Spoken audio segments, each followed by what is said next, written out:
If you have an interest in horses and love learning more about horses, the horse industry, teaching, or even managing your own horse business, then you're in the right place. We would love you to join us on our mission, which is to improve the lives of horses around the world through the education of riders, handlers, and trainers. So get comfortable, listen in, and enjoy. This has been another episode sponsored by Online Horse College.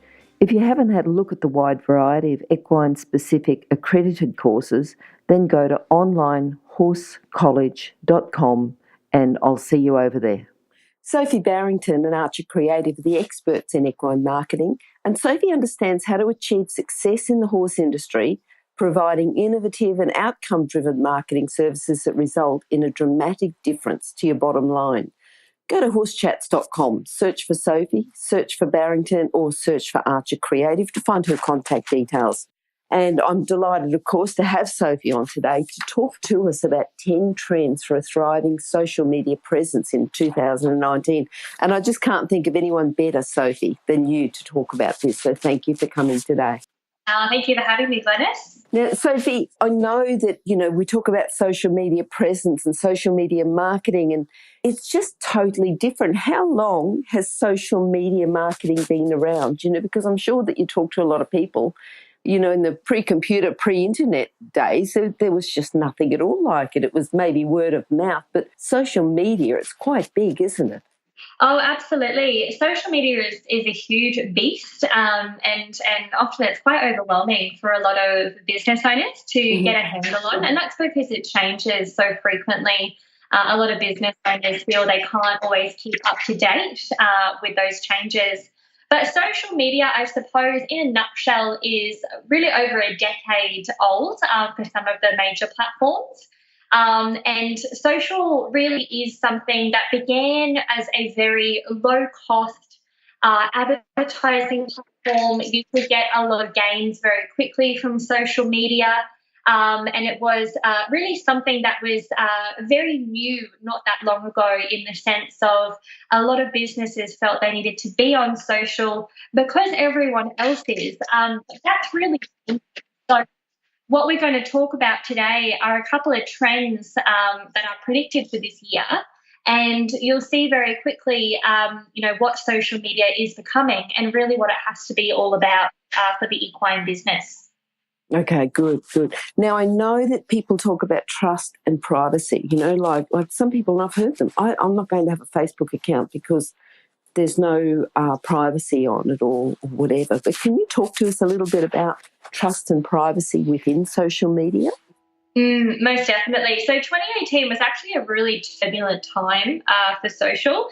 At a lot of the centre of the controversies were actually Facebook and Twitter, and they're very recognisable social platforms. A lot of equine businesses, particularly, are on Facebook, and also a lot of horse racing businesses, trainers, journos, they're also on Twitter. So, there were some pretty major events that happened. So the Cambridge Analytica crisis was on Facebook, where a lot of private information was released very publicly, and that really scared a lot of people.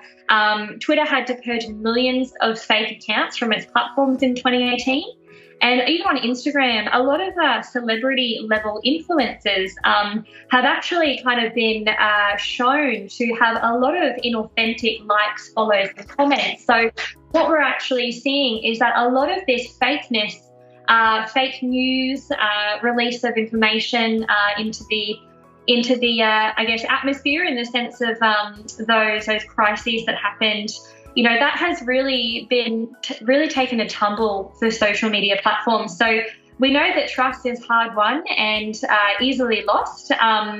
So really, in the wake of such a year of uncertainty, 2019 is hopefully what it will shape up to be, and what it's predicted to shape up to be is a year to regain trust and restore privacy. So, as these social media trends that we'll go through today will show, 2019 is the year for creating meaningful connections, and it's really important that businesses don't forget the nature of social is to be social, and that it's really important to respect people's privacy and to maintain private information very, very carefully.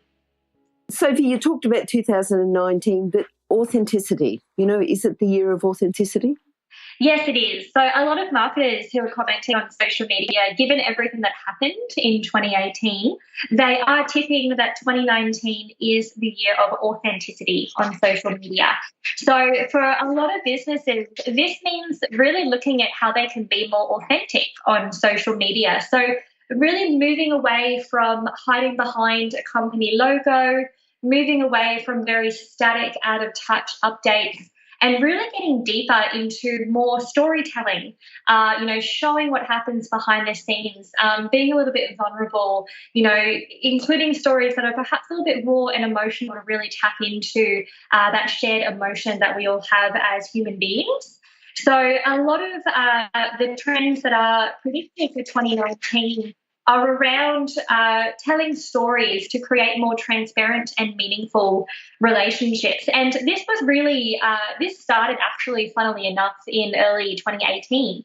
So before all of those turbulent events happened on Facebook and Twitter and Instagram, Facebook actually announced a focus on more meaningful interactions on the platform as part of an updated algorithm back in early 2018.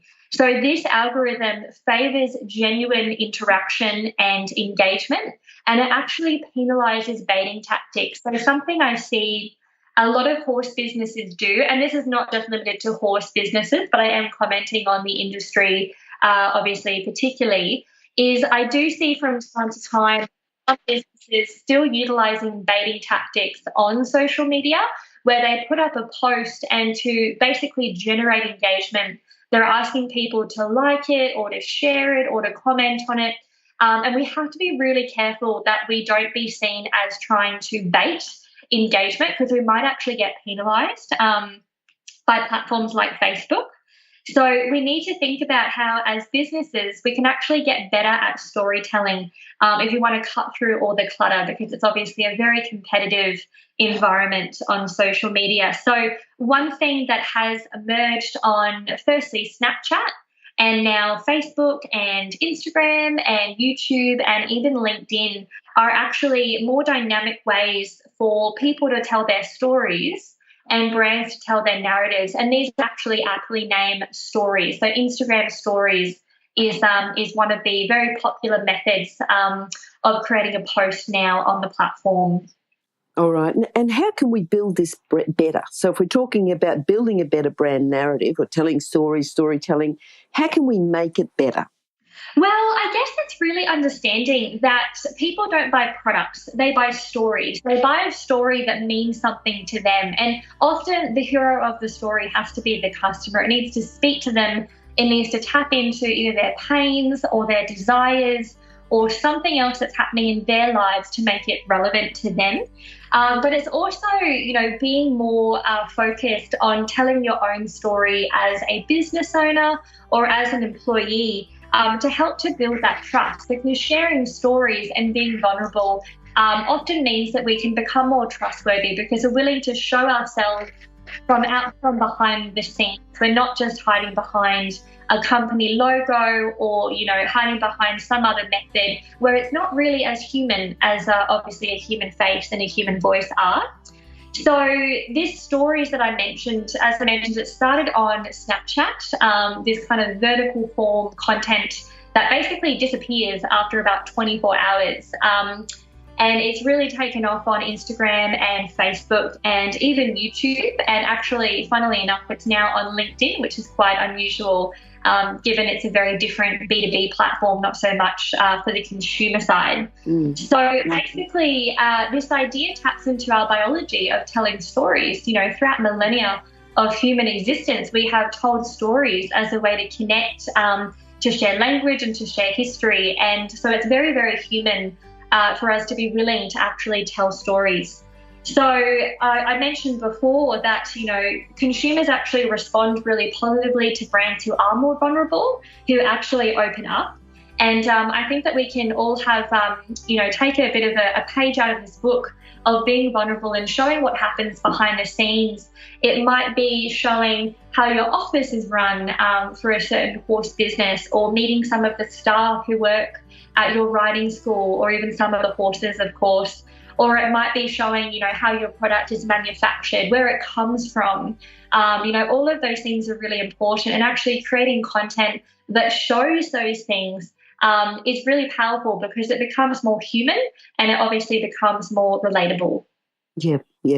So if we're adding that personal touch, what's the best way, the best techniques of being vulnerable, telling people who we are, but how much do they need to know more about the business and person, just tell us a little bit more about that.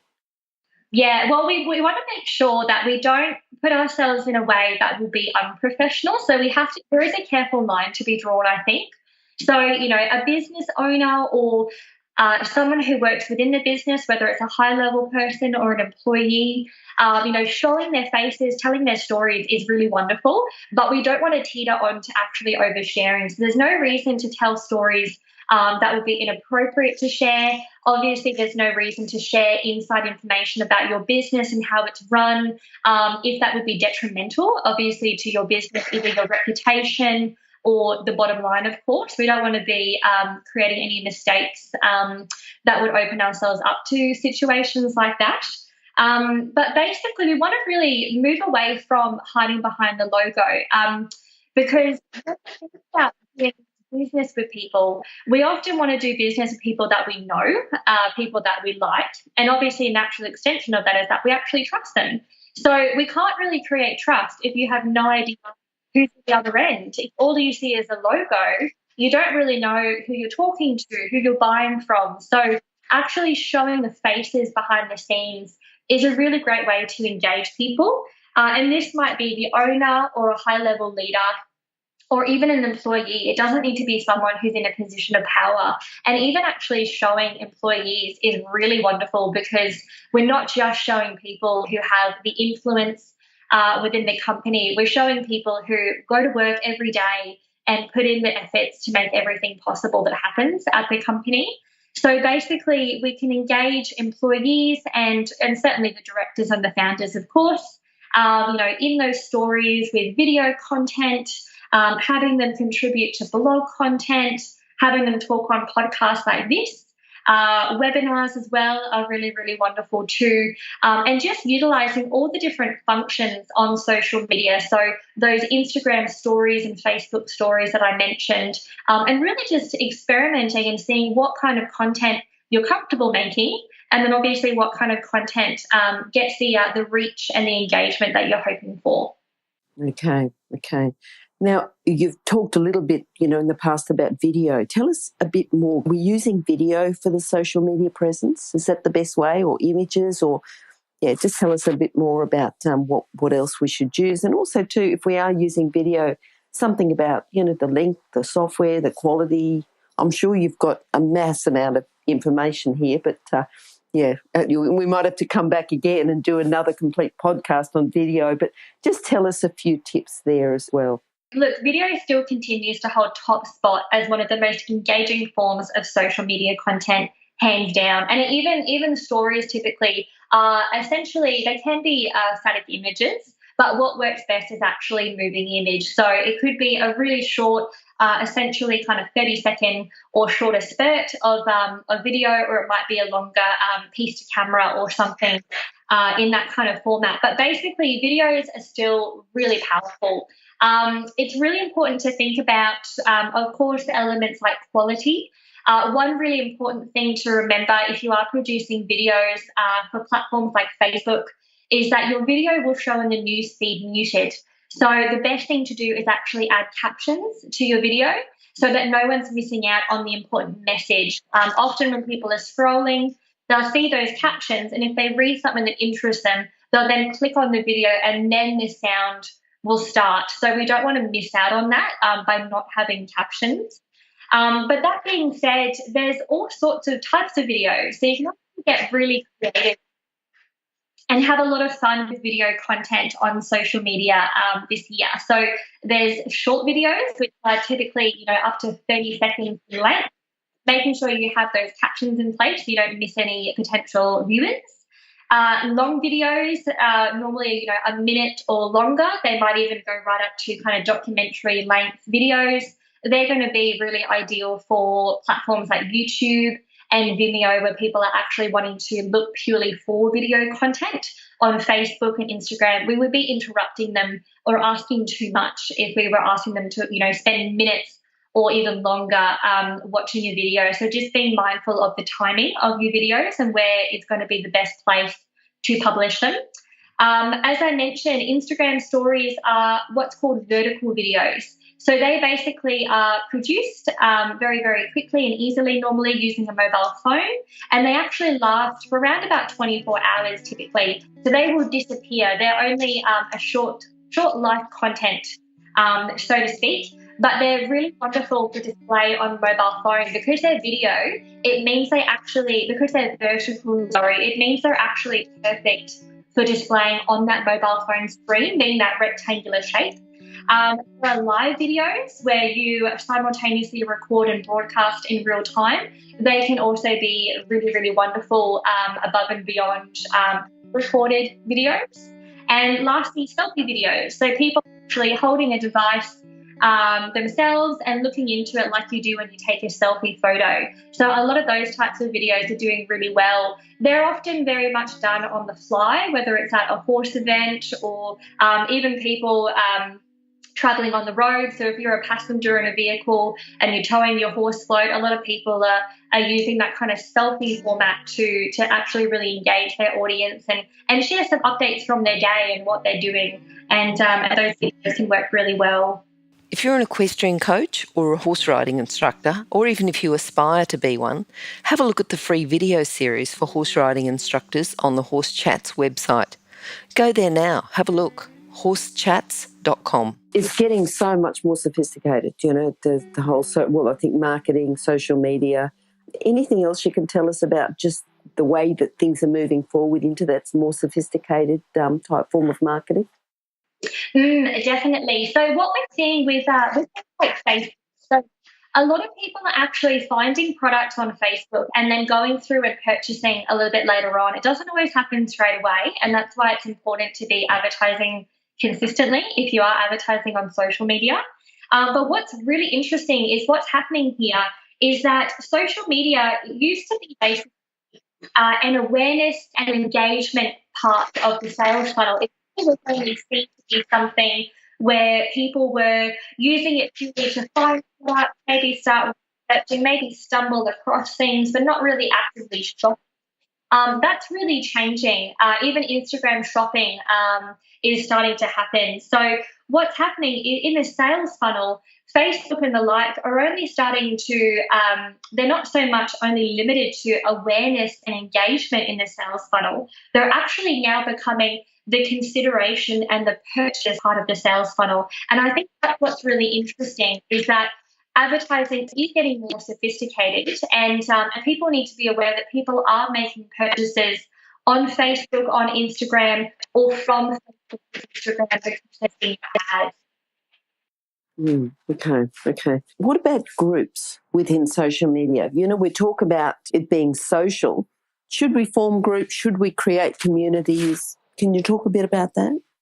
Yeah, most definitely. So groups are a really great way to essentially build a more intimate community. So it's really that question for a business of, is it best for you to have a page with 10,000 followers who barely ever interact with you and your content, or is it better to have a smaller group of 100 customers or strategic partners or referrals who are actively engaging with you in conversation? So one particular trend that horsey businesses should really think about this year is if they can create and manage groups to really kind of promote their story and tell their message to a more intimate community. So groups are definitely trending on both Facebook and LinkedIn. So Facebook groups are for your B2C horse business where they do have a product or a service for a typical consumer type market. And then LinkedIn groups are really cool to reach other professionals at a more B2B environment. All right. Okay, so moving into, we're well into the 21st century, the automation of the customer support. How can we do that? And, when's it too much? When's it just the right touch, having the personal touch and people not thinking that, we're just sort of interested in getting machines. How can we get that, and how can we get just the right mix there of the automation? Yeah, so automation is a really interesting one. So artificial intelligence behind things like chatbots and automated messaging. So now you can obviously set pre-written messages to answer common and frequently asked questions on your Facebook Messenger, for example, or within your inbox. So we need to be really careful, again, between this fine line between how much we try and automate and streamline our time to be effective with customer service, but also making sure that, as humans, we can tell very quickly when we're dealing with a chatbot, when we're dealing with a machine, essentially. So we don't want to take the human out of it to too much of a degree. One thing that I found really interesting is an author called Mark Schaefer, who says that businesses have systematically been taking the social out of social media for more than a decade. And I think that we are teetering on that if we go too deep into automation. I think it's very obvious if all you're receiving from a company are pre-written automated messages, and those things can cause a lot of harm and a lot of damage for your customers and how they experience your business if you try and be too automated. That being said, on the flip side, artificial intelligence is improving all the time. And I think that, with real people in our businesses pulling the levers, writing messages and keeping them really fresh and frequently updated to make sure they are as human as possible, it means that we can use automated customer service as long as there are real people behind who are keeping control of those messages and making sure that we're not falling into the trap of losing people because we're seen to be too inhuman. Okay. Now, I'm speaking from horse businesses. Most horse businesses are small businesses, and we haven't got, I suppose, the funds to go out and do mass media. But the micro-influencers, the nano-influencers, first of all, explain what is a nano-influencer and what's the difference between a micro and a nano, and how can they help us as a small business owner within the horse industry? Yeah, so micro and nano essentially create an opportunity for small and medium enterprises to essentially use influencer marketing. So when we think of the most powerful form of marketing, it is still always going to be word of mouth referrals. What someone says about a product, a service, or a business is immediately and always going to be more powerful than what a business says about themselves.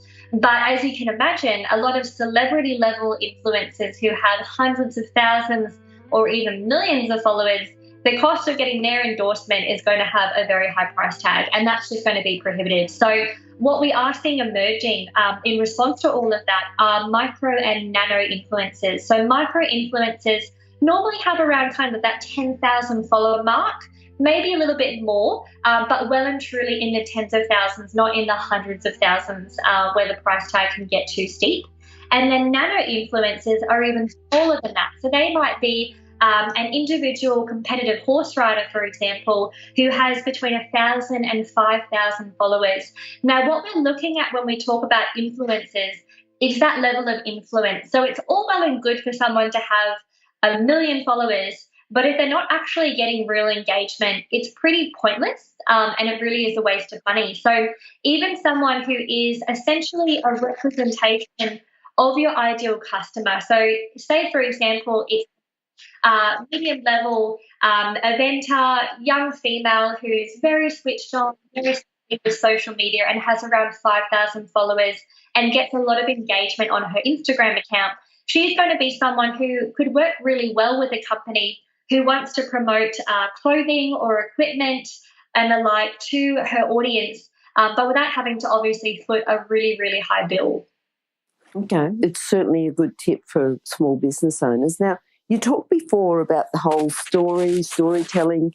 How can we start a conversation without it being a sales pitch? Because ultimately we want to sell, but we don't want to just be out there as the typical used car salesman or someone who's just selling. We want conversations to get the engagement. What can you tell us about that? I guess one thing I want to start with here actually is a lot of experience I have on LinkedIn, because I use LinkedIn quite a bit to promote myself as a professional equine marketer. But what I actually find is a lot of people connect with me on LinkedIn from all around the world, which is a really incredible thing that is made possible by LinkedIn. But often what happens is I will accept someone's connection request, and within a day or a couple of days, I will all of a sudden get hit with a message from them that simply tells me about their business, about a product or a service that they offer. They haven't asked me about me. They haven't told me anything really to start kind of building the relationship. All I'm getting hit with is a sales pitch. And often the sales pitch is not relevant to me. Often they're asking me a question that really is going to be answered by their ideal customer, and I'm not that. I'm a B2B professional and with companies in a very different capacity. So we really need to actually start to think about how we slow down and not in such a rush to go to the pitch. The most powerful way to do that, and I think the most effective way to do that, is actually really focus on the long game. And that really is creating a connection. So if you're going to connect with someone on a platform like LinkedIn, say thank you for the opportunity to connect with them. And the way to start the conversation is by potentially asking some questions over a period of time to learn really if they're actually going to be the right fit for what you're trying to sell in the first place. So having more of an elongated sales process rather than going straight into the pitch, I think is really important, because it can be really off-putting to all of a sudden get hit with that kind of message. So we also need to remember that something I talked about at the very beginning of today's podcast was that the newness of social media is kind of wearing off. You know, it's no longer really good enough for horse businesses to be on Facebook simply because everyone else is. That's not really a good enough reason anymore. They need to be on there because it's part of their strategy. They need a reason to be on there, and obviously an actual strategy behind it is really important. So when we think about being social, it's not about the pitch. It's about customer service, providing information of value. So one thing I've done recently is launch an ebook which contains all of these podcasts in a blog format. And people from all around the world have requested this ebook. It's full of tips. It's full of advice. I might not get anything back out of it, but it shows that I'm willing to provide information and I'm willing to be helpful first. And I think that's really important to remember, is that the best form of marketing and the best form of sales is actually being helpful, not just about the close. Yeah. And I know how helpful you are on the podcast as well. You know, every time we chat, you've got something, you really give a lot of value to people who are listening. And you've certainly got the experience, and specifically within that equine marketing. Now, if people would like a copy of this ebook, what's the best way? Now, that's a very good question. The best way would be to contact me directly. So there's a couple of ways they're very welcome to do that. And please don't feel, anyone who's listening, please don't feel that what's going to happen after you get the ebook is I'm going to send you a sales pitch. I'm simply giving it out to people. If they want to continue the conversation, they can. So please don't be afraid to give me a call if that's the easiest way to ask for a copy. You can reach me on 1300 077 126. or on mobile 0432 972 215. I'll just get your details and send you a copy either on email or through LinkedIn. That being said, you're also very welcome to flick me an email. You can reach me on sophie@archercreative.net.au or simply find me on LinkedIn. So you can connect with me. My name is Sophie Barrington, and you'll find me at linkedin.com/equine marketing expert. Flick me a message, give me a quick call, send me a text, and I'd be happy to send a copy to you. I'll just need an email address from you so that I can send you a PDF. Brilliant. If you did miss those details and you're out riding or something, just go to horsechats.com and search for Sophie, and you'll find those contact details at the bottom of each page. Sophie, again, thank you. Thank you for coming, for sharing all these 10 trends for thriving social media presence. You know, as always, you've got lots of information, and look forward to talking to you again. My pleasure. Thank you so much for having me on, and looking forward to next month. Thanks, Sophie. Now, if you're still there, you probably know that I'm absolutely passionate about education within the horse industry. That's why I host this podcast. My other venture is Online Horse College. Have a look now at onlinehorsecollege.com, and I'll see you over there. Remember that our comments and instructions are general in nature and do not take into consideration your individual horses or your individual ability and circumstances. If you enjoyed this podcast, then please leave your comment below.